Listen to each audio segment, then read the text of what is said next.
பொன்னையா என உருகி ஓயாமல் கோஷம் போடு. ஐயா என் ஐயா பொன்னையா என உருகி ஓயாமல் கோஷம் போடு.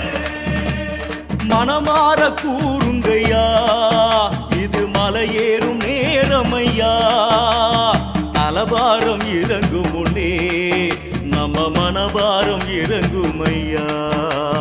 ஐயப்பான பாடு பொன்னையன தேடு பரவச வழிபாட்டிலே. கட்டு சபரி காட்டு வழி ஏறு குருசாமி துணையாகவே. ஐயா என் ஐயா பொன்னையா என உருகி ஓயாமல் கோஷம் போடு.